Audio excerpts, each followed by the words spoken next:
Sobat Manuk Kicau, saya akan coba menjelaskan hal-hal penting dalam beternak burung, khususnya murai batu.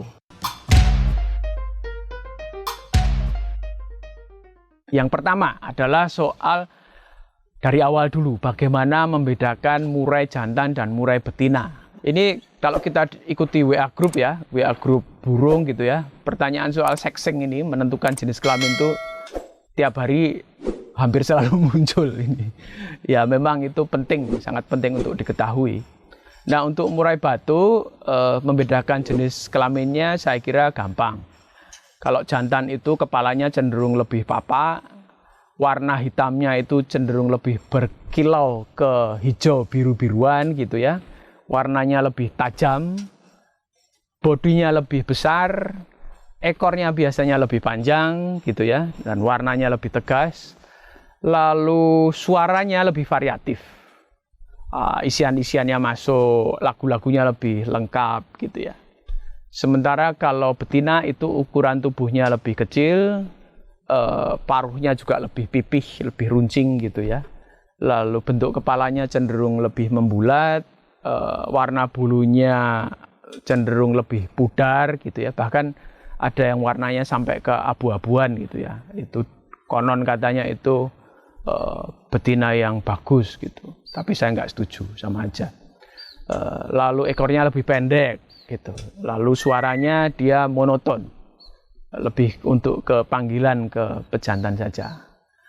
Itu ciri-ciri utama yang membedakan murai batu jantan dan murai batu betina.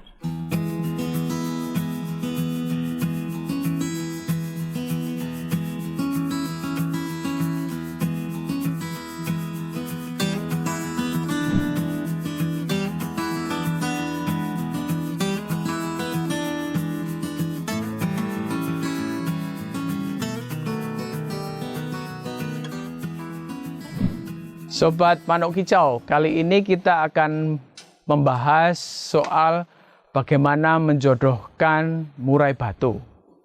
Tentu yang pertama tadi sudah kita bahas soal membedakan jenis kelamin. Jadi syarat pertama menjodohkan murai batu adalah kita harus yakin bahwa burung itu jantan dan betina.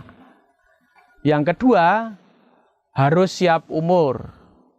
Kalau belum siap umur, biasanya dia susah jodoh.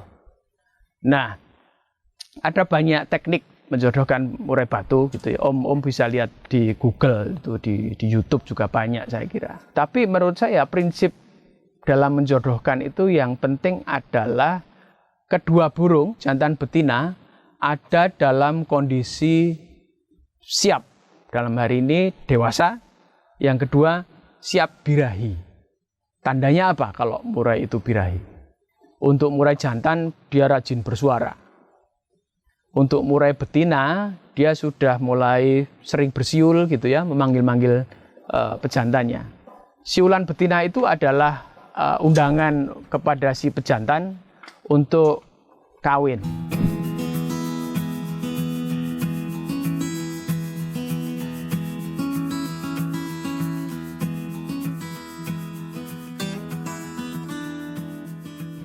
Tapi tidak serta-merta dia lalu kawin, dia butuh PDKT gitu.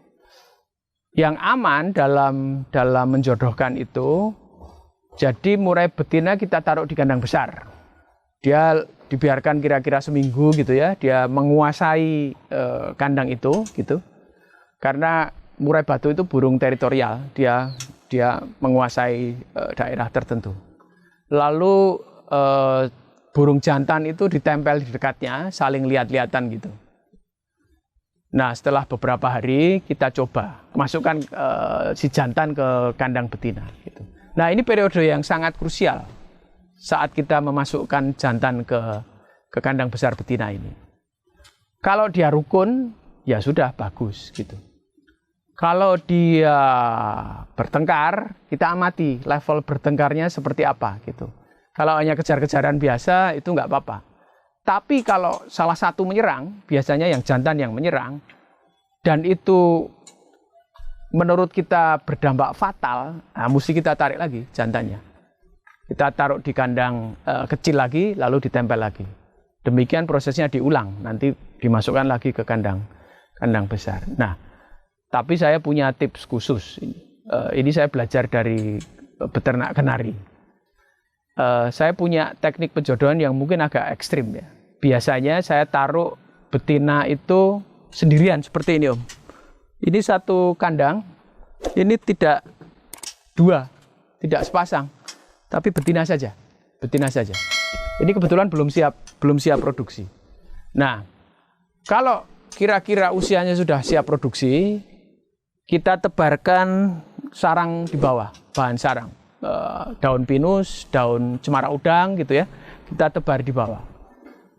Kita amati apakah dia mulai ambil daun-daun itu untuk dimasukkan ke glodok atau sudah unjal atau belum. Pada hari kedua unjal, dan kita sudah punya jantan yang siap, artinya jantan itu birahi, jantan kita perlihatkan ke betina sendiri, dia akan ngeleper, gitu. Kalau dia udah ngeleper, udah masukkan saja ke kandang, pasti kawin. Kalau sudah kawin dan kita yakin dia sudah kawin, jantannya tarik lagi Om. Nah ini sistem kawin cabut seperti ini efisien dan kawin cukup satu kali saja, tidak perlu sampai berkali-kali gitu. Satu kali saja. Jantan kita tarik ke kandang soliter, kita kondisikan lagi, kita nanti bisa masukkan ke betina yang lain. Tapi syarat utamanya adalah betina dalam posisi ngeleper atau siap kawin. Tanda-tandanya dia sudah mulai unjal, sudah mulai angkut sarang. Itu teknik yang saya temukan dan sepanjang pengalaman saya itu berhasil. Itu tadi soal penjodohan ya. Kalau ada pertanyaan silahkan, jangan ragu kirim kepada kami dan jangan lupa subscribe, like, share, dan komen.